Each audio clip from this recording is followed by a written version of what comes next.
அந்த ஆள் ஒரு கேள்வி கேட்பார். ஆண்டு சொன்னா உனக்கு ஒரு குழந்தைய கொடுப்பேன், அந்த குழந்தை மூலம் எல்லா ராஜாக்கள்லாம் வருவாங்கன்னு. அப்போ அவன் சொன்னான் பாருங்க, கர்த்தரை பார்த்து ஒரு கேள்வி கேட்பான். அப்பொழுது நம்ம 15ஆம் அதிகாரம் 4ஆம் வசனம். அப்பொழுது கர்த்தருடைய வார்த்தை அவனுக்கு உண்டாகி, இவன் உனக்கு சுதந்திரவாளி அல்ல, உன் கர்ப்ப பிறப்பா இருப்பவனே உனக்கு சுதந்திரவாளி ஆவான் என்று சொல்லி அவர் அவனை வெளியே அழைத்து, நீ வானத்தை அண்ணாந்து பார், நட்சத்திரங்களை எண்ண உன்னாலே கூடுமானால் அவைகளை எண்ணு என்று சொல்லி பின்பு அவனை நோக்கி, உன் சந்ததி இவனமா இருக்கும் என்றார். அவன் கர்த்தரை விசுவாசித்தான். அதற்கு அவன், கர்த்தராகிய ஆண்டவரே, நான் அதை சுதந்திரித்துக் கொள்வேன் என்று எதனால் அறிவேன் என்றான். கேள்வி கேளுங்க. நான் ஆசீர்வதிக்கப்படுவேன் என்று எனக்கு எப்படி தெரியும்? நல்ல கேள்வி கேட்டார் ஆபிரகாம். ஆண்டவரே, நீ சொன்னதில் எனக்கு நிறைவேறும் எனக்கு எப்படி தெரியும்? நீங்க எனக்கு ஒரு பதில் கொடுங்க. ஆண்டவரே, 3 வயது கடாரியையும் 3 வயது வெள்ளாட்டையும் 3 வயது ஆட்டுக்கடாவையும் காட்டுப்புறாவையும் ஒரு என்னிடத்தில் கொண்டு வா என்றார். அவன் அவைகள் எல்லாவற்றையும் அவரிடத்தில் கொண்டு வந்து அவைகளை நடுவாக துண்டித்து துண்டங்களை ஒன்றுக்கொன்று எதிராக வைத்தான். பட்சிகளை அவன் துண்டிக்கவில்லை. பறவைகள் அந்த உடல்களின் மேல் இறங்கின. அவைகளை ஆபிராம் துரத்தினான். சூரியன் அஸ்தமிக்கும் போது ஆபிராமுக்கு அயர்ந்த நித்திரை வந்தது. திகிலும் காரலும் அவனை மூடிக்கொண்டது. அப்பொழுது அவர் ஆபிராமை நோக்கி, உன் சந்ததியார் தங்களுடையதல்லாத அந்நிய தேசத்திலே பரதேசிகளாய் இருந்து அத்தேசத்தாரை சேவிப்பார்கள் என்றும் அவர்களால் 400 வருஷம் உபத்திரவப்படுவார்கள் என்றும் நீ நிச்சயமாய் அறிய கடவாய். இவர்கள் சேவிக்கும் ஜாதிகளை நான் நியாயம் தீர்ப்பேன். பின்பு மிகுந்த பொருட்களுடனே புறப்பட்டு வருவார்கள். நீ சமாதானத்தோடே உன் பிதாக்களிடத்தில் சேருவாய். நல்ல முதிர் வயதிலே அடக்கம் பண்ணப்படுவாய். ஆண்டவர் அவள்கிட்ட பேசும் பொழுது நீ கேட்டல்ல, நான் என்ன செய்வேனே நம்ம பாஷையில சத்தியம் பண்ணி கொடுக்கிறேன். அதான் உடன்படிக்கை. தண்ணியில பெரியவருக்கு இல்லாதனால தன் ரத்தத்தில் ஆணையிட்டார். அல்ல சொல்லுங்க, அப்பதான் எனக்கு பிரசங்கம் பாருங்க. ரத்தத்தில் ஆணையா நான் சொல்றேன், ரத்தத்தில் ஆணையா நான் சொல்றேன். நான் சொன்னதை நான் நிறைவேற்றுவேன். அதை நிறைவேற்றி முடிக்கும் வரையிலும் உன்னை விட்டு நான் விலக மாட்டேன். ஆபிரகாமே, நான் சொன்னதை நிறைவேற்றுவேன். எத்தனை ஆண்டுகள் ஆனாலும் நான் அதை நிறைவேற்றாமல் விட போறது கிடையாது. என்னை கேட்டுக்கொண்டு கத்தர், நான் உங்களுக்கு சொல்றேன், கத்தர் ஒரு வார்த்தை கொடுத்தாலும் அஷூரன்ஸ் இருந்தா நிச்சயம் நிறைவேற்றும். பொய் சொல்ல மனிதன் அல்ல, மனபார மனுபுத்தர் அல்ல, சொல்லியும் செய்ய இருக்கிறவல்ல. மனுஷர் அனைவரும் பொய்யர். நல்ல வேலை மனுஷின்னு சொல்லல, மனிதர் அனைவரும் பொய்யர். அவங்க சொல்றதை அவங்க செய்யவே மாட்டாங்க. சத்தியபராகி ஆண்டவர் சத்தியம் விட்டு சொல்றாரு, நிச்சயமானவனுக்கு நான் செய்வேன், நான் சொன்னதை நான் செய்வேன். இதுதான் உடன்படிக்கை. அந்த ரத்தத்தை மேல ஆணையா அவர் கடந்து போவார். அந்த ரத்தத்தில் ஆணையா சொல்லுவார், நான் உனக்கு செய்வேன். இப்ப நான் உங்களுக்கு ஒன்று சொல்ல போறேன். முன்னால நான் வாஸ்தவம் பார்த்தீங்களா, ஒரு இதுக்கு அல்லல்லையா சொல்லிதான் ஆகணும். ஒரு மிருகத்தின் மேல் ஆணையிட்டு சொன்னதை அவர் நிறைவேற்றினார் என்றால் சொந்த ரத்தத்தில் ஆணையிட்டு சொல்லி இருக்கிறார். புதிய உடன்படிக்கையின் ரத்தம், நான் உனக்கு நிச்சயமாய் செய்வேன், நிச்சயமா நான் செய்வேன். அதற்கான ஆண்டவரை ஸ்தோத்திரிக்கிறேன். என்னை கேட்டுக்கொண்டு கர்த்தருடைய பிள்ளைய, ஆட்டுக்கடா இளங்காளையின் ரத்தம் அல்ல, சொந்த ரத்தம். இந்த உடன்படிக்கையில 3 பகுதி ஆண்டவர் சொன்னார். ஒன்றாவது, உன் பிள்ளைகள் மிகுந்த பொருட்களோடு திரும்பி வருவார்கள். அல்லேலூயா போட்டிருக்கலாம்ல. உடன்படிக்கையில முக்கியம் என்ன? உன் பிள்ளைகள் தான் முக்கியம். அல்லேலூயா. உன் சந்ததி தான் முக்கியம். நான் கொடுக்கிற வாக்குத்தத்தம், உன் சந்ததி பூமியை சுதந்தரிக்கும், உன் சந்ததியை நான் ஆசீர்வதிப்பேன், அவர்கள் பெருகுவார்கள், ராஜாக்களாக மாறுவார்கள். நான் உன் சந்ததிக்கு தான். ஆண்டவர் நம்மை ஆசீர்வதிக்கும் போது உனக்கு சட்டை தருவேன், சாப்பாடு தருவேன், வீடு தருவேன், காரை தருவேன், சோறு தருவேன்னு சொல்லலைங்க. உன் சந்ததியை நான் ஆசீர்வதிப்பேன். அவர்கள் மிகுந்த பொருட்களோடு திரும்பி வருவார்கள். நீ சமாதானத்தோடு கூட முதிர்ந்த வயதுல நீ சாக போற. சில நான் பார்க்குறேங்க, நிறைய பேர் சாகும்போது சமாதானமே கிடையாது. யார்ட்டையெல்லாமா சண்டை போட்டு ஆஸ்பத்திரியில் செத்துட்டு இருப்பார், இவங்க சைன் பண்ணுங்க, டாக்குமெண்ட் சைன் பண்ணுங்கன்னு போய் நிற்பாங்க. அதுவரையில் ஒரு உதவி செய்யாத மகன் அப்பந்தான் வருவான் டாக்குமெண்ட் சைன் பண்ணுறதுக்கு. சமாதானத்தோடு அந்த ஆள் போகிறது கிடையாது. ஆனால் அந்த உடன்படிக்கைக்குள்ள சமாதானம் வச்சிருக்கிற ஆண்டவர், சமாதானத்தின் தேவன் சாத்தான காலங்களை நசுக்கி போட்டுருவார். நீ போகும்போது சமாதானோடு போவ, முதிர் வயதில் நீ போவ. என்னை கேட்டுக்கொண்டு கர்த்தருடைய பிள்ளையே, நீங்க மரணமும் ஜீவனும் வாயில தான் இருக்குங்க. அந்த சொத்தா போதும்ப்பா பொழுதே விடியக்கூடாதுப்பா, நான் இருக்கிறது எதுக்குப்பா சொன்னா அப்படிதான் இருக்கும். ஆனால் என்ன சொல்லணும்? நான் வாழ்ந்து காட்டுவேன், நான் வாழ்ந்து காட்டுவேன். கர்த்தர் எனக்கு ஜீவன் கொடுத்திருக்கிறார், அது பரிபூர்ண ஜீவன், அழியாமை உள்ள ஜீவன். நான் வாழ்வேன், வாழ்ந்து தேவனுடைய நாமத்தை பிரகடனம் படுத்துவேன். செத்து போன சொன்னா செத்தே போயிடுவீங்க. நாவின் அதிகாரத்தில் இருக்கிறது, மரணமும் ஜீவனும் நாவின் அதிகாரத்தில் இருக்கிறது. கர்த்தர் உடன்படிக்கை பண்ணும்போது என்ன பண்றாரு? நீ முதிர் வயது வரையில இருப்ப, உனக்கு நான் சமாதானத்தை நான் கட்டளை இடுகிறேன். இயேசு கிறிஸ்துவின் ரத்தம் நம்மை சகல பாவத்திலிருந்து நமக்கு சுத்திகரித்தனால பிதாவோடு நமக்கு சமாதானம். இங்க கிறிஸ்து இயேசுக்குள்ள இருந்தா ஒருவரோடு ஒரு ஐக்கியப்பட்டிருப்பீங்க, அதுல ஒரு சமாதானம். என்னை கேட்டுக்கொண்டிருக்க கர்த்தருடைய பிள்ளை, கிறிஸ்தவ மனிதனுக்கு அருளுகின்ற பெரிய ஒரு காரியம் சமாதானம். அவர் ஒரு பாஸ் சொன்னார், எதுனா நீ இழந்துருமா, சமாதானத்தை இழக்காது. காலையில் நீ எழும்பினேன்னா அந்த நாள் முழு சமாதானத்தை யாரும் திருடாம பார்த்துக்கோ, திருடாம பார்த்து என்ன வேணா எடுத்துட்டு போட்டு நீ சமாதானத்தை காத்துக்கோ. எத்தனை கோடி பணம் இருந்தாலும் வீட்டில் சமாதானம் வேணும். யார் இருக்கிற சமாதானம்? மந்திரிக்கு வந்துச்சா சமாதானம்? இருந்ததும் போச்சு. பெரிய பெரிய பணக்காரனுக்கு வந்துச்சா? இருந்ததும் போச்சு. பெரிய பெரிய அரசியல் தலைவர் இருக்குதா? இருந்ததும் போச்சு. ஆனால் சமாதானத்தோடு இருக்கிறது நீங்க தான், சமாதானத்தோடு இருக்கிறது நாங்கள் தான். ஏன்னா இயேசு ரத்தம் சமாதானத்தின் தேவன். சாதாரண காலுங்கீழ அங்கே ஆப்பிரிக்காலாம் எழும்பி கால் எப்படி மிதிச்சு காட்டுவாங்க, சமாதானத்தை தேவன் காலும் கீழே இருக்கிறாருன்னு தைரியமாக மிதிச்சு காட்டுவாங்க. அவன் கொண்ட மேலே இருக்கலை, அவன் கால் கீழே இருக்கிறான். அவன் எனக்கு எதிர்க்க முடியாது, நான் ரத்தத்துக்குள்ளே இருக்கிறேன். சாம்சுந்தர் ஐயா சொல்வார், எல்லாரும் தலையில் கை வைங்க, நான் ரத்தத்துக்குள்ளே இருக்கிறேன், நான் ரத்தத்துக்குள்ளே இருக்கிறேன். சாத்தான் நெருங்க முடியாது, சாத்தான் நெருங்க முடியாது. ஆட்டுக்குட்டி ரத்தத்தினாலும் சாட்சியின் வசனத்தாலும் அவனை ஜெயிப்பேன். எங்க வீட்டு பெரிய 100 அடிக்கு மேல காம்பவுண்ட் எழுதி வச்சிருக்கேன், சாத்தானே இயேசுவின் ரத்தம் உனக்கு எதிராய் வருகிறது, என் கேட்டுக்குள்ள நுழையாது. ரோட்ல போறவங்கள பார்த்து சிரிச்சுட்டு போவாங்க, Satan, the blood of Christ against you, don't touch me. சாத்தானே இயேசுவின் ரத்தம் உனக்கு எதிராக வருது, எங்க வீட்டுக்குள்ள நுழையாதேன்னு. அவ்வளவு தூரம் பயந்து சாத்தான் ஓடி போறாங்க. வாதை கூடாரத்துக்கு வரல, பொல்லா போற. நான் எங்க இருக்கேன்னு தெரியுமா? சென்னையிலே மோசமான இடம் புழல். அங்கதான் 2000 கைதிகள் இருக்கிறாங்க. எல்லா தமிழ்நாட்டு கொள்ளைக்காரன் அங்கதான் இருக்கான், கொள்ளைக்காரன் அங்கதான் இருக்கான். எனக்கு அட்ரஸே புழல் ஜெயில் தான், ஏன்னா அதுக்கு பக்கத்துல தான் எங்க வீடு இருக்குது.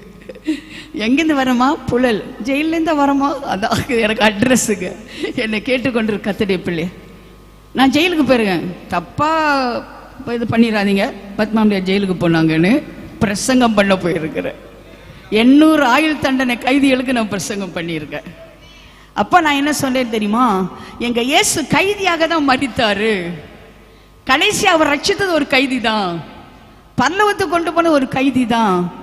ஆச்சரியப்பட்டாங்க, என்னங்க கைதியை நேசிக்கிற ஒரு கடவுளா? அவர் தான் என் கடவுள், கைதியை நேசிக்கிற ஒரு கடவுள். அன்னைக்கு 800 ஆயுள் தண்டனை கைதிகளும் கை தூக்குனாங்க, இயேசு வேணும்னு. அந்த மீட்டிங் முடிஞ்சிட்டு நான் உள்ள வந்தோன்னே சூப்பரண்ட் சொன்னாரு, நீ கைதிகளுக்கா மட்டும் வந்தியா, எனக்கும் வந்தியான்னு. நான் என்ன அப்படி சொல்றீங்க? இந்த பசங்களையெல்லாம் மிதிச்சு மிதிச்சு வீட்டில் போய் மனைவியை மிதிக்கிறேன், எனக்கு ஒரு விமோசனம் கிடைக்குமான்னு கேட்டார். அவருக்கும் ஜெபம் பண்ணி கையை வச்சா ஜெபம் பண்ணிட்டு வந்தேனா. இன்னைக்கு உங்களுக்கு தெரியுமா 124 ஜெயில் இருக்கு. அந்த ஜெயில் சூப்பரண்ட் கூட அவருக்கு வீட்டில் போய் சாப்பிட்டு வருவேன். அவருக்கு ரொம்ப பிடிக்கும் என் பிரசங்கம், எல்லா வாரம் என் பிரசங்கம் கேட்குறாரு. எதுக்கு நான் சொல்றேன் தெரியுமா? பிரியமான கர்த்தருடைய பிள்ளை, கர்த்தர் உன்னை ஆசீர்வதிச்சிருக்கிறார். ஹல்லேலூயா. உன்னோட உடன்படிக்கை பண்ணி இருக்கிறாரு, உனக்கு ஆயுசுனால கூட்டி கொடுத்துருக்கிறாரு, உன் பிள்ளைகள் ஆசீர்வதிப்பேன்னு சொல்லியிருக்காரு. அதுதாங்க உடன்படிக்கை, அதை அவர் நிறைவேற்றி இருக்காருங்க. என்னை கேட்டுக்கொண்டு அவர் நிறைவேற்றினாரா இல்லையா சொல்லுங்க பார்க்கலாம். ஆபிரகாம் ஆசீர்வதித்தாரா? ஈசாக்கு விதை விதைத்தால் அந்த ஆண்டில் 100 அறுவடை. ஈசாக்கு ஆசீர்வதித்தாரா? யாக்கோபு ஆசீர்வதித்தாரா? அவன் 2 பரிவாரங்கள் கொடுத்தாரா? யோசேப்பை ஆசீர்வதித்தாரா? அந்நிய தேசத்திலே தலைவனாக மாற்றினாரா? யாக்கோபின் தேவன், ஈசாக்கின் தேவன், யோசேப்பின் தேவன், மனாசையின் தேவன், சந்ததி ஆசீர்வதிச்சிருக்கிறாரு. இந்த உடன்படிக்கை உனக்கு மட்டுமல்ல, உன் சந்ததிக்கும் கொடுப்பேன். இயேசுவின் ரத்தத்தின் வல்லமை, இயேசுவின் ரத்தத்தின் வல்லமை, இயேசுவின் ரத்தத்தின் வல்லமை. ஆண்டவரே நான் ஸ்தோத்திரிக்கிறேன். பிரியமான கர்த்தருடைய பிள்ளை, there's a power in the blood of Jesus Christ, power in the blood of Jesus Christ. இங்க பாருங்க, ஒரு மனுஷனை விலைக்கு வாங்கிட்டு அப்படியே விடுறவர் இல்ல, அவனை விடுதலாக்கி விடுறவர். ஆமா, அடிமைத்தனத்தில் ஜீவ காலமெல்லாம் அடிமைத்தனத்தில் ரட்சிக்கும்படியாக அவர் சிலுவையிலே தன்னையே அர்ப்பணித்து நமக்கு ஒரு விடுதலையை கொடுத்திருக்கிறார். I'm free indeed. When the Son of God set me free, I'm free indeed. ஆண்டவர் குமாரன் நம்மை விடுதலாக்கினா மெய்யாகவே நம்ம விடுதலையா இருக்கிறோம். ஹல்லேலூயா, ஹல்லேலூயா. ஆட்டுக்குட்டியின் ரத்தத்தினாலும் சாட்சியின் வசனத்தால் அவனை ஜெயித்தார்கள். இஸ்ரவேல் மக்கள் அடிமைத்தனத்தில் இருக்கும் பொழுது அவங்க கூக்குரல கேட்டு ஆண்டவர் விடுவிக்கிறதுக்கு மோசே என்ற ஒரு மனிதனை ஆண்டவர் அழைத்து வந்தார். அந்த மோசையை பார்த்து சொன்னார், என் ஜனத்தை நீ விடுவிக்கணும்னு சொன்னார். எகிப்தின் 10 வாதைகளை கொடுத்து 10வது வாதை என்னவென்றால் தலைப்பிள்ளையை சங்காரம் பண்ணுவேன். அதற்கு முன்பாக ஆண்டவர் சொல்லுவார், ஒரு ஆடை இடுங்க, அந்த ரத்தத்தை உங்க வாசல் நிலைகளிலே பூசுங்க, உங்க வீட்டுக்குள்ள சங்காரத்தூதன் வரமாட்டான்னு கத்த சொன்னார். ஒரு அல்லே சொல்லுங்க பார்க்கலாம். சங்காரத்தூதன் உங்க வீட்டுக்குள்ள வரமாட்டான். அப்படியே ஒரு ஆடை எடுத்து அதை அடிச்சு அந்த ரத்தத்தை வாசல் நிலைகளிலே பூசிடுவாங்க. என்னை கேட்டுக்கொண்டு கர்த்தருடைய பிள்ளை, ஒவ்வொரு வீட்லையும் அழுவாங்க. இஸ்ரவேல் மக்கள் கறி சாப்பிடுவாங்க. இந்த ஈட் ஸ்டேக் அன்னைக்கு கறி சாப்பிட்டாங்க, மற்றவங்களும் அழுதாங்க. என்ன வித்தியாசம்? The blood of the Passover. When I see the blood, I pass over. ரத்தத்தை பார்க்கும்போது நான் கடந்து போவேன், நான் கடந்து போவேன். ஹல்லேலூயா, ஹல்லேலூயா. நான் உங்களுக்கு சொல்றேங்க, இந்த பாதுகாப்பு உங்களுக்கு எனக்கு இருக்குங்க. இயேசுவின் ரத்தம். கார்ல எழுதி வைங்க, Satan, the blood of Christ against you, don't touch my car. வீட்டு வாசலுங்க, don't enter in my campus. சாத்தானிய நிச்சயம் எழுதி வைங்க. உங்க கணவர் உங்க சொல்லி பேச்சுக்காக பிரச்சனை பண்ண எழுதி வைங்க, ஆண்டவரே இயேசுவின் ரத்தம் என் கணவனை தொடுவதாக. பிள்ளைகளுக்கு பெட்ரூம்ல எழுதி வைங்க, Satan, the blood of Christ against you, don't touch my children. இயேசுவின் ரத்தம் உனக்கு தர வருது, என் பிள்ளையை தொடாத. எழுதி வைங்க, கார்ல எழுதி வைங்க, கார்ல எழுதி வைங்க, உங்க பைக்ல எழுதி வைங்க, உங்க கேட்ல எழுதி வைங்க. அந்த நாள் எழுதி வச்சதுக்கு அவ்வளவு வல்லமை இருந்தா இன்னைக்கு இயேசுவின் ரத்தத்தின் வல்லமையில் நம்ம இருக்கிறோம். அதுவா கன்னியாகுமரியிலிருந்து எனக்கு வர்ற போன் கால், பூசணிக்காக பார்த்தோம், முட்டையை பார்த்தோம், எலுமிச்சம்பழத்தை பார்த்தோம், வேப்பலை ஆடுது. நான் இப்படியே சொல்லுவேன், முட்டையை ஆம்லெட் போடுங்க, பூசணிக்காய் சாம்பார் வைங்க, எலுமிச்சம்பழம் ஜூஸ் அடிங்க, இலவசமா சாத்தம் வச்சுட்டு போயிருக்கிறான் சொல்லுவேன். நான் உலகத்தில் இருக்கிறவனை பார்க்கலாம், உனக்குள் இருக்க ஒரு பெரியவர். உனக்கு எதிரான மந்திரவாதம் இல்லை, உனக்கு விரோதமான குறி சொல்லுதும் இல்லை. உலகத்தில் இருக்கிறவனை பார்க்கலாம், உனக்குள்ள இருக்க ஒரு பெரியவர். பெரிய உள்ளவர் இருக்காரா இல்லையா? பெரியவர் இருந்தா எப்படி இங்க சின்னவனுக்கு பயப்படுவீங்க? எல்லாத்துக்கும் பயம். டெலிபோன் வந்தா பயம், வீடு யார கேட் தட்டினா பயம். பயப்படுறவன் அஞ்ஞானியும் பரலோகம் போக முடியாது. உன்னை பயப்படுறாவையும் உனக்கு தரல அன்பும் தெளிந்த புத்தியும் தைரியம் உள்ளாவிய கொடுத்துருக்கான். When God is for you, who can be against you? நான் இப்படி சொன்னா எல்லாரும் கத்துவாங்க. When கர்த்தர் உன் பட்சத்தில் இருந்தா உனக்கு விரோதியாக இருப்பவன் யார்? கர்த்தர் உன்னை நீதிமானாக்கினார், உன்னை குற்றவாளியாக்கத்தக்கவன் யார்? இயேசுவின் அன்பை விட்டு உன்னை பிரிக்க யாராலும் முடியாது. ஏங்க பயந்தாங்கொல்லிய நம்ம இருக்கிறோம்? நீ பயப்படுறதுக்கு உனக்கு ஒரு ரீசன் கிடையாது. When God is with you, பெரிய தேவன் உன்னோட இருந்தா சாத்தான் உன்னை ஒண்ணுமே செய்ய முடியாது. ஹல்லேலூயா. எத்தனை மந்திரவாதி என்னை சேலஞ்ச் பண்ணிருக்காங்க தெரியுமா? ஒரு நாள் பிரசங்கம் பண்ணிருக்கேன், ஜன்னல் என்ன உத்தரச்ச அதை அந்த கொட்டையை உருட்டிகிட்டே இருக்கிறான், என்னை பார்த்து மிரட்டிகிட்டே இருக்கிறான். நான் பிரசங்கம் பண்ணியிருக்கேன், நீ அண்ணாயா பார்க்கலான்னு. ஒன்றும் பாயிண்டே மாற்றல, அவனை பார்த்துக்கிட்டே பேசிகிட்டு இருந்தேன். டகார்னு கீழே விழுந்தாங்க, டகார்னு கீழே விழுந்தான். உலகத்தில் இருக்கிறவனை பார்க்கல, எனக்குள்ள இருக்க ஒரு பெரியவன். அவனுடைய மந்திரமும் தந்திரமும் பலிக்கவே பலிக்காது. என் தேசு பெரியவர், என் இயேசு பெரியவர், சாத்தானிலும் பெரியவர். அவர் பெரியவர். எந்த மந்திரமும் தந்திரமும் பலிக்காதே போகும். நான் ஆண்டோட கிறிஸ்தவ பிள்ளை நல்ல பிள்ளை வந்தோடனே எனக்கு பைத்தியம் சொல்லி மலையாள மந்திரவாதியை கொண்டு மந்திரம் பண்ணாங்க. அந்த மந்திரம் சொன்னான், என் சாமி வரமாட்டாரு, பெரிய சாமி இந்த அம்மாக்குள்ள இருக்குது. ஓடிய போயிட்டான். தென்னம்பூ கொண்டு வந்தாங்க, செந்தூர பொடி கொண்டு வந்தாங்க, மஞ்சள் எல்லாம் கொண்டு வந்தாங்க. ஆனால் சாமி வரலையே. என பெரிய சாமி இங்கே உள்ள இருக்கிறாரு, சின்ன சாமி எப்படி வரப்போறாரு? தைரியமா இருக்கணும். யார் மந்திரத்தை பற்றி சூனியத்தை பற்றி என்ன சொல்லக்கூடாது. என்னை கூப்பிடாதீங்க, சூனியம் சொல்லாதீங்க. உனக்குள்ள இருக்க ஒரு பெரியவர் இருந்தா சூனியம் சூனியமா போயிடும். ஒன்றும் ஒன்றை தடுக்கவும் முடியாது, ஒன்றும் பிடிக்கவும் முடியாது, ஒன்றும் பண்ணவும் முடியாது. என பெரியவர் உனக்குள்ள இருக்கிறாரு, பெரிய உனக்குள்ள இருக்கிறாரு. பஸ்காட்டுக்குட்டியின் ரத்தம் எவ்வளவு வல்லமை உள்ள, அதை விட அதிகமாக இயேசுவின் ரத்தம் உனக்குள்ள வல்லமை உள்ளதா இருக்குது. அல்லேலூயா. எழுதி வைங்க, நிச்சயமா எழுதி வைங்க, கேட் எழுதி வைங்க. சேட்டன் the blood of Christ against you. எங்க வீட்டுக்குள்ள நுழையா சாத்தானே, இயேசுவின் ரத்தம் விலையேறப்பெற்றது எங்க வீட்டுக்குள்ள வராது. எங்க வீட்டுக்கு எதிராக ஒரு டாக்டர், ஒரு ஐயா இருக்காரு, அவர் எழுதிப்பார் பெரிய board, this house is protected by டாக்னு. அந்த நாய் எங்க வீடை காப்பாத்துது. நான் சொன்னேன், சார் ஒரு பெரிய மிஸ்டேக் போட்டீங்களா? என்ன mistake? It's not protected by dog, it protected by God. நீங்க டிஓஜி போட்டீங்க, நான் சொல்றேன் ஜிஓடின்னு சொல்றேன். அதான் வித்தியாசம்னு. என்னை கேட்டுக்கொண்டு கத்தடிய பிள்ளை, நாயா உங்களை காக்குது? அந்த பேய் தான் நீங்க வச்சிருக்கீங்களா? நாய் இல்லை, பேய் இல்லை, தாய் இல்லை, ஆண்டவரே உங்களை காக்கிற தேவன். உன்னோடு கூட நான் இருப்பேன். பாருங்க, ஆண்டவர் நான் எனக்கு நகை இல்லை, அதெல்லாம் இல்லை, நீங்கள் பார்த்துட்டு ஏழைன்னு நினைக்காதீங்க. நான் விலையேற பெற்றாள். எனக்காய் செலுத்தப்பட்ட ரத்தம் விலையேறப்பட்டது. I am very precious, become purchased by the precious blood of Jesus Christ. இயேசு கிறிஸ்து விலையேறப்பட்ட ரத்தத்தினால என்னை கிரயத்துக்கு கொண்டதுனால நான் விலையேறப்பட்ட ஆள். என்னை யாருமே ஏழைன்னு சொல்ற நான் விட்டதே கிடையாது, கோழைன்னு சொல்றதுக்கும் விட்டதே கிடையாது. ஆமா, நான் ஏழையும் இல்லை, கோழையும் இல்லை, நான் தரித்திரனும் கிடையாது. வெள்ளியும் பொன்னும் சொந்தமில்லை என் தகப்பன் என்னை அழைத்திருக்கிறாரு. இன்னொன்று சொல்றேன், நீங்க கேட்டுக்குங்க, இது பெரிய சத்தியம், யாரும் சொல்லியிருக்க மாட்டாங்க.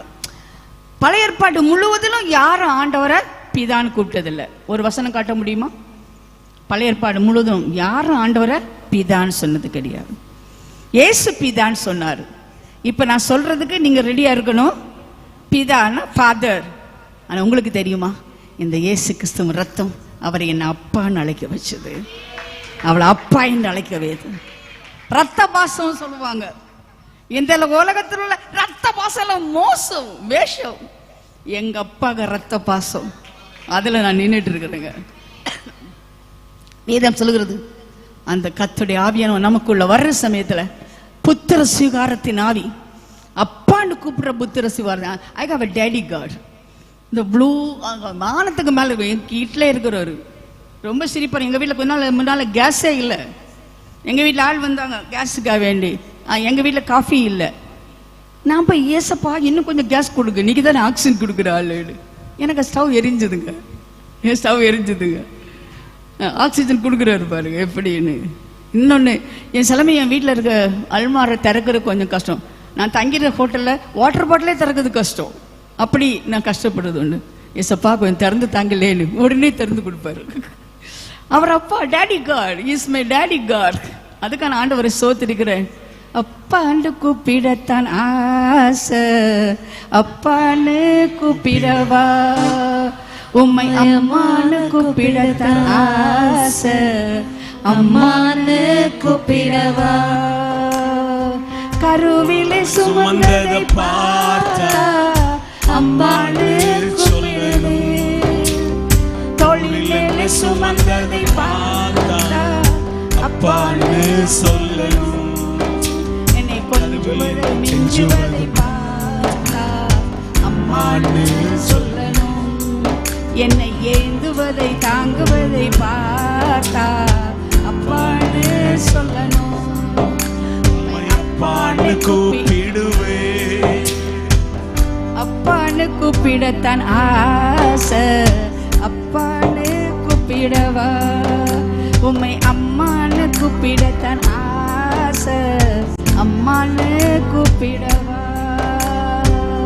எனக்கு ரொம்ப பிடிச்சிருக்கு. எல்லாரும் சொல்லுங்க டேடி, சத்தமா சொல்லுங்க டேடி, டேடி காட். அப்பா, என் கடவுள் எனக்கு அப்பாவா மாறிட்டாரு. அவர் பிதாவில் அப்பா, ஃபாதர். எல்லாரையும் அப்பான்னு, ஃபாதர்னு எல்லாரும் கூப்பிடலாம், அப்பான்னு ஒரு ஆளு தான் கூப்பிட முடியும். அவர் தான் அப்பா, daddy God. My God will supply your need, not according riches and courage. என் தேவன் தம்முடைய மகிமையின் ஐஸ்வரியத்தின்படி உங்கள் குறைவுகளை எல்லாம் நிறைவாக்குவார். உனக்கு யுத்தங்களை செய்வார், உனக்கு சமாதானத்தை அருளி செய்வார். அவர் எல்லையோ mighty God, El Shaddai mighty God. அவர் எனக்கு அப்பா. ஒரு போலீஸ்காரன் வீட்டு பிள்ளை கூட சொல்லுங்க, எங்க அப்பா போலீஸுங்கன்னு.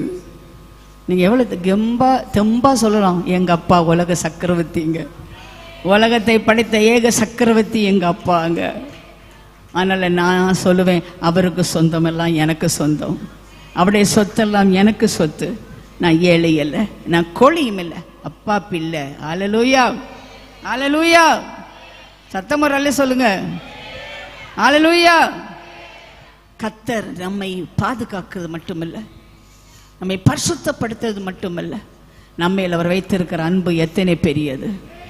எனக்கு ரொம்ப பிடிச்சமான ஒன்று என்ன தெரியுமா? ஆண்டவர் எப்படி ஒரு பாவியை ரட்சித்தான்னு சொல்லி யோசுவா 2ஆம் அதிகாரத்தில் நான் பார்க்குறேன். இவளை குறித்து வேதம் சொல்லுது, வேசின்னே சொல்லுதுங்க. ரொம்ப எனக்கு துக்கமாக இருக்கு. பாவம் செய்கிற யாரும் பாவின்னு ஒரு அடைமொழி கொடுக்க மாட்டாங்க. ஆனால் வேசி என்றே அடைமொழி கொடுக்கப்பட்டது. ஒரு பட்டணத்தின் ஓரத்தில் இருந்தா யோசுவா 2ஆம் அதிகாரத்தில்.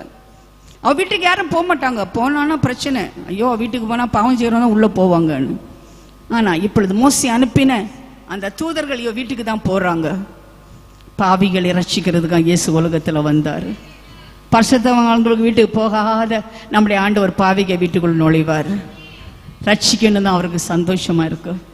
அவங்கள்ட்ட போயிட்டு அவர் அவங்கள ரொம்ப உபசரித்து மேலே மடியில் மூடி வச்சிருவா. அந்த பட்டணத்து ராஜா வந்தவன் எங்க? ஒருத்தன் வந்தானே, ஸ்பை, உளவு பக்கம் வந்தானே, அவன் எங்க? அவளை மறைச்சு வச்சிருவான்.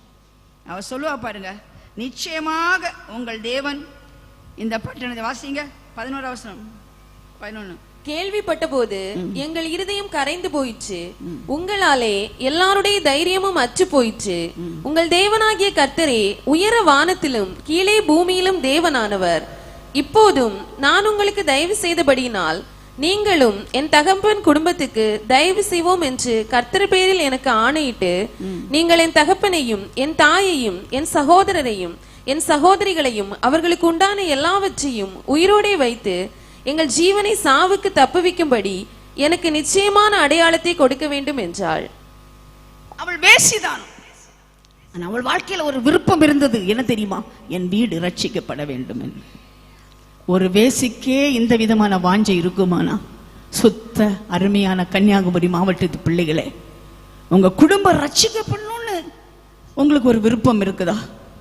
இதுக்காக 1 லட்சம் ரூபாய் காணிக்கப்பட தேவை கிடையாது. ரட்சிப்பெல்லாம் விலை கொடுத்து வாங்க முடியாது, அது விலையேற பெற்றது. ஆனால் உங்களுக்குள்ள ஒரு விசுவாசம் இருக்குதா? என் அப்பா ரட்சிக்கப்படணும், எங்க அம்மா ரட்சிக்கப்படணும், என் பிள்ளைகள் ரட்சிக்கப்படணும், என் குடும்பத்தார் ரட்சிக்கப்பட வேண்டும். உங்கள் தேவன் பெரியவர் என்று நான் சொல்றேன். அவர் இந்த பட்டணத்தை பிடிப்பாரு. எனக்கு ஒரே உதவி செய்யுங்க. அவர் சொன்னால, இந்த பட்டணம் பிடிபட்டால் பெரிய ஒரு மாளிகை எனக்கு கொடுத்து விடுங்கள். இந்த பட்டணம் பிடிபட்டு விட்டால் என்னை ஒரு எம்பி ஆக்கி விடுங்கள். கேட்டாளா? இல்லை, என் குடும்பத்துக்கு ரட்சிப்புக்காக நான் கேட்குறேன்னு. அப்போ அவங்க என்ன சொல்லுவாங்க தெரியுமா? உங்கள் ஜன்னலில் ஒரு சிவப்பு கயிறை நீ கட்டி வை, நாங்கள் இந்த பட்டணத்தை பிடிக்க வரும் பொழுது அந்த சிவப்பு கயிறே உனக்கு அடையாளமாக இருக்கும். உன் ஜன்னலில் கட்டப்பட்ட சிவப்பு கயிறு உன் குடும்பத்தை ரட்சிக்கும். என்னை கேட்டுக்கொண்டு கர்த்தருடைய பிள்ளை, உனக்கு குடும்பத்துக்கு ஒரு சிவப்பு கயிறு தேவை. அதை தான் கல்வாரியிலே நான் பார்க்கிறேன். கல்வாரியை நான் பார்க்கிறேன். இந்த சிவந்த ரத்தம் உன் வீட்டில் உள்ள எல்லாரையும் ரட்சிக்கணும். ஒரு சில சகோதரிகள்லாம் ஹிந்துலேருந்து ரட்சிக்கப்பட ரொம்ப அழுவாங்க. எங்கள் குடும்பம் ரட்சிக்கவே படலை சிஸ்டர். நான் சொல்லுவேன், இது ஃபேமிலி பேக்கேஜ். நீ விசுவாசித்தால் உன் வீட்டார் அனைவர் ரட்சிக்கப்படுவார்கள். நீ விசுவாசித்தால் உன் வீட்டார் அனைவர் ரட்சிக்கப்படுவாங்க. நீங்க தான் பொறுப்பெடுத்துக்கணும். நான் ரட்சிக்கப்பட்டேன் என்றால் ஜன்னலில் கட்டப்பட்டு விட்டது, என் வீட்டிலே கட்டப்பட்டு விட்டது, இயேசு ரத்தம் கட்டப்பட்டு விட்டது. நான் பார்த்துருக்கேன். நான் ரட்சிக்கப்படுறவரை எங்கள் தங்கச்சி ரட்சிக்கப்பட்டு அவங்களும் மிஸ்ட்ரி ஆனாங்க. எங்கள் அம்மா ரட்சிக்கப்பட்டு தான் கடவுள்கிட்ட போனாங்க. ஆனால் மற்றவங்க எல்லாம் என் ஃபேமிலி ரட்சிக்கப்பட்டாங்க. வேதம் சொல்லுது, நீ விசுவாசித்தால் உன் குடும்பத்தை அனைவரும் ரட்சிக்கப்படுவார்கள். அந்த பாரம் இருக்கிறதா? என் குடும்பத்தில் ரட்சிக்கப்படாமல் இருக்கிறாங்கன்னு சொல்லணும். கை தூக்குங்க பார்க்கலாம். என் குடும்பத்தில் இருக்கிறாங்க ரட்சிக்கப்படாமல் நிறைய பேர் இருக்கிறாங்க. ரட்சிக்கப்படணும். என்ன பண்ண தெரியுமா? நீ ஜெபிக்க ஆரம்பிக்கணும். ஆண்டவரே, உங்களுடைய ரத்தம் அப்பா என் வீட்டின் மேலே பூசப்படுவதாக, குடும்பத்தின் மேல் பூசப்படுவதாக. ரத்தத்தாலே மீட்பு இருக்கிற, ரட்சிப்பு இருக்கு. நான் விசுவாசிக்கிறேன் ஆண்டவரே. நான் திறப்பிலே நிற்கிறேன் ஆண்டவரே. என் குடும்பத்தை சந்தியும் என்று நீ ஜெபித்தாயானா ஒன்னொன்னா ரட்சிக்கப்படுவ நீங்க பார்ப்பீங்க, ஒன்னொன்னா ரட்சிக்கப்படுவ. அதுதான் இயேசுவின் ரத்தத்தின் வல்லமைங்க. எத்தனையோ காரியத்துக்கு கண்ணீர் வெடிக்கிறோம். ஆனா என் பிள்ளை ரட்சிக்கப்படலையே, என் கணவர் ரட்சிக்கப்படலையே, என் மனைவி, எத்தனை பேர் கண்ணீர் வச்சிங்க? நிச்சயமா உன் கண்ணீர் விலை ஏறப்பெற்றது. கர்த்தர் உன் குடும்பத்தை ரட்சிப்பாரு. அவள் வேசி என்று அழைக்கப்படவில்லை. இயேசுவின் வம்ச வரலாறு பட்டியலிலே வரும் பொழுது வேசி என்ற பேரு போயிட்டு ஏசப்பாக்கு பாட்டியா மாறிட்டாங்க. அதை நினைச்சு பார்த்தீங்களா? நம்ம தாத்தாக்கள் யாராவது தப்பு பண்ணிதான் சொல்லவே மாட்டோம் அந்த சந்ததியில வந்தோன்னு. ஆனா எங்க அப்பா வெக்கப்படலை, அந்த சந்ததியில பிறந்ததுக்கு வெக்கப்படவே இல்லை. ஏனென்றால் அவளுடைய இரத்தம் மாற்றி விட்டது, இயேசுவின் இரத்தம் மாற்றி விட்டது. இனிமேல் அவள் வேசி அல்ல, அவள் வம்ச வரலாறு பட்டியலில் ஒரு தலைவியாக மாறிவிட்டாள். என்னை கேட்டு பழையவர்கள் ஒளிந்து போகிறது, பழைய பேர் ஒளிந்து போகிறது, எல்லாம் புதிதாகிறது, எல்லாம் புதிதாகிறது. ஒரு கிறிஸ்து இயேசுக்குள் இருந்தார், எல்லாம் புதிதாகிறது. அதுக்கு நான் ஆண்டவரை ஸ்தோத்திரிக்கிறேன். ஹல்லேலூயா. இந்த உடன்படிக்கை எதன் அடிப்படையிலே வைக்கப்படுகிறது என்பதை நான் உங்களுக்கு காண்பிக்க நான் விரும்புகிறேன். பிரியமான கர்த்தருடைய பிள்ளைகளே, 1 சாமுவேல் 18ஆம் அதிகாரத்தில் ஒரு உடன்படிக்கையை பார்க்கிறோம். யோனத்தான் தாவீதை உயிரை போல சிநேகித்தான், ஆகையால் அவர்கள் உடன்படிக்கை பண்ணி கொண்டார்கள். எப்படி உடன்படிக்கை பண்ணினார்கள்? யோனத்தான் போர்த்து கொண்ட சால்வையை கழட்டி அதையும் தன் வஸ்திரத்தையும் தன் பட்டயத்தையும் தன் வில்லையும் தன் கச்சையும் கூட தாவீதுக்கு கொடுத்தான். தாவீது சவுல் தன்னை அனுப்புகிற எவ்விடத்துக்கும் போய் புத்தியாய் காரியத்தை நடப்பித்ததினால் சவுல் அவனை யுத்த மனுஷரின் மேல் அதிகாரியாக்கினான். எப்படி உடன்படிக்கை பண்ணாங்க? ஏன் உடன்படிக்கை பண்ணாங்க? உயிரை போல சிநேகித்தார்கள். நம்முடைய ஆண்டவர் உயிரை போல சிநேகித்ததுனாலதான் உயிரே கொடுத்து ரத்தத்தை சிந்தி நம்மோடு உடன்படிக்கை பண்ணி இருக்கிறார். என் ரத்தத்தின் ஆணியா நான் உன்னை சொல்லுகிறேன், நான் சொன்னதை நிறைவேற்றும் வரையில் உன்னை விட்டு விலக மாட்டேன், உன்னை கைவிடவே மாட்டேன். I am a covenant keeping God. I make a new covenant. அதை நம்ம கம்யூனியன் எடுப்போம். காட்டிக்கு எடுக்கப்பட்ட அந்த ராத்திரி அவர் அப்பத்தை எடுத்து ரசத்தை எடுத்து இதை வாங்கி பூசியுங்கள். remind you of the covenant. அவர் கொடுத்த உடன்படிக்கையை ஞாபகப்படுத்துகிறார் ஆண்டவர். நான் நிச்சயமாய் நிறைவேற்றுவேன், சொன்ன வார்த்தையை நிறைவேற்றுவேன், நிறைவேற்றி முடிக்கும் வரையில் உன்னை விட்டு நான் வளக மாட்டேன், உன்னை கைவிடவே மாட்டேன்னு சொல்றாரு. யோனத்தான் தன்னுடைய கட்சியை கழட்டி கொடுத்து விட்டான், போர்வையை கொடுத்து விட்டான், வஸ்திரத்தை கொடுத்து விட்டான், பட்டயத்தையும் வில்லையும் கொடுத்து விட்டான். இப்ப யாரு ராஜா மகன்? யோனத்தான் அல்ல, தாவீது. யோனத்தான் ராஜா மகன். stripped himself and gave to David because he loved him. உயிரை போல நேசித்ததுனால எல்லாத்தையும் கழட்டி இந்த தாவீது கொடுத்துட்டாங்க. அவன் ஆடு மேய்க்கிறவன் அரசனா மாறுறான். இதைத்தான் நான் கல்வாரியில பாக்குறேங்க. சகலத்துக்கும் சுதந்திரவாளி இயேசு கிறிஸ்து. சகல அதிகாரம் கொடுக்கப்பட்டிருந்தது. அவர் யார்? ராஜா மகன். அவர் ராஜா மகன். இன்னைக்கு எல்லாம் உங்களுக்கு கொடுத்ததுனால உங்களை ராஜா மகளா, ராஜா மகனா மாதிரி நீங்க சொல்லுங்க, நான் ஒரு ராஜா மகள். சொல்லுங்க, நான் ஒரு ராஜா மகள், நான் ஒரு ராஜா மகன். வெள்ளை கலட்டி கொடுத்தார், அம்பை கலத்தி கொடுத்தார், போர்வையை கலத்தி கொடுத்தார். இன்னைக்கு நான் போட்டிருக்க இந்த சட்டை இல்லைங்க, நான் போட்டிருக்க எங்க அப்பா சட்டை. ரட்சிப்பின் வஸ்திரத்தை எனக்கு கொடுத்து வைத்திருக்கிறார், துதியின் ஆடை எனக்கு கொடுத்திருக்கிறார். அதனாலதான் ராஜா மகள் நான் சொல்றேன்னா. ஏனென்றால் எல்லாருமே லைக் இஸ் ஓன் லைஃப். உயிரை போல சிநேகித்தன உயிரை கொடுக்குறாங்க. ஆண்டவர் உயிரை போல சிநேகித்ததுனால உயிரை கொடுத்துட்டாரு.